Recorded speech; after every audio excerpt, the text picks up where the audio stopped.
സത്യത്തിൽ ഒരു ജനാധിപത്യ സംസരമാണ് നടന്നിരിക്കുന്നത്. കീഴ്വഴക്കങ്ങളൊന്നും പാലിക്കപ്പെട്ടിട്ടില്ല. അത് പാലിക്കപ്പെടേണ്ടത് തന്നെയായിരുന്നു. ചുരുക്കി പറഞ്ഞാൽ കോൺഗ്രസ് ലീഗിന് കീഴടങ്ങി എന്ന് വേണം പറയാൻ. ഇത് വളരെ കഷ്ടമായി പോയി. ജനാധിപത്യ മര്യാദ അനുസരിച്ചുള്ള ഒരു തീരുമാനമായിരുന്നെങ്കിൽ ഇതിങ്ങനെ ആയിരിക്കുമായിരുന്നില്ല.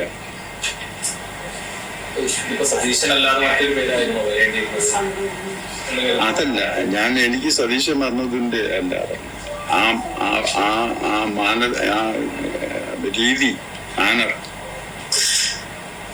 രീതിയിലുള്ള ഒരു സമീപനമായിരിക്കേണ്ടിയിരുന്നില്ല ഹൈക്കമാൻഡ് സ്വീകരിക്കേണ്ടിയിരുന്നത്.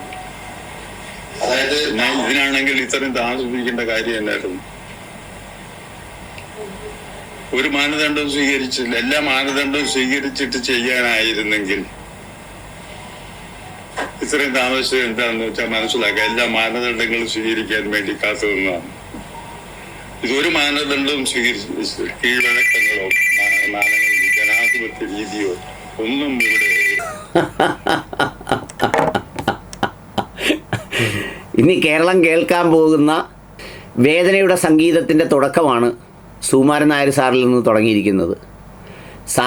സാറിൻ്റെ NSSലെ മാനദണ്ഡങ്ങളെന്ന് പറഞ്ഞ് എങ്ങനെയാണ് സാറ് NSSൻ്റെ കരയോഗങ്ങളിൽ ആളുകളെ എടുക്കുന്നതും അതിൻ്റെ മേളുകളോട്ട് ആളിനെ എടുക്കുന്നതും NSS ഡയറക്ടർ ബോർഡിൽ ആളിനെ എടുക്കുന്നതും എല്ലാം എന്ത് മാനദണ്ഡത്തിൻ്റെ അടിസ്ഥാനത്തിലാണ്?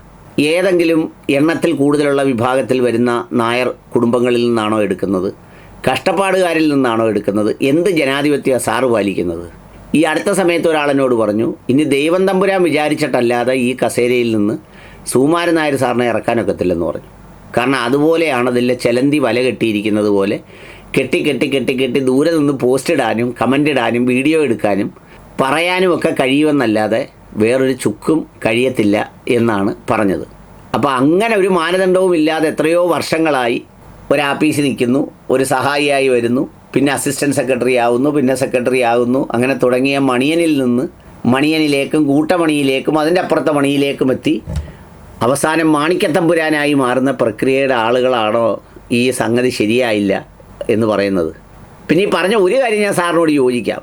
എന്താണെന്നറിയോ? ഇങ്ങനെയൊക്കെ എടുക്കാനായിരുന്നെങ്കിൽ ആ ദിവസം തന്നെ, ആ മണിക്കൂറിൽ തന്നെ ഈ ബോധ്യമുള്ള സംഗതിയുടെ അടിസ്ഥാനത്തിൽ ഇതങ്ങ് എടുക്കാമായിരുന്നു. ഇത്രയും ജനങ്ങളെ ഇട്ട് റോഡിലിട്ട് മുദ്രാവാക്യം വിളിപ്പിച്ച് ഒരുത്തനെ ഇട്ട് ചീത്ത എല്ലാം കേൾപ്പിച്ച് ബാക്കിയുള്ളവരെ രണ്ടുപേരെയും നാട്ടുകാർ മൊത്തം ചീത്ത പറയിച്ച് വാട്സപ്പിൽ ചീത്ത പറയിച്ച് MLAമാരെ ചീത്ത പറയിച്ച് അപ്പോൾ അതുകൊണ്ട് അങ്ങനെ വേണമെങ്കിൽ ആകാമായിരുന്നു.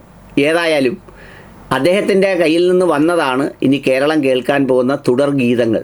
അതുകൊണ്ട് കോൺഗ്രസ്സുകാരും UDFകാരും മതേതരവാദികളും മനുഷ്യസ്നേഹികളും എല്ലാം ഇദ്ദേഹത്തിൻ്റെ ഈ ശൈലിയിലുള്ള സംഗതികൾ കേൾക്കാനും മറുപടി പറയാനും ഇനിയുള്ള കാലം പഠിച്ച് റെഡിയായിരിക്കണം.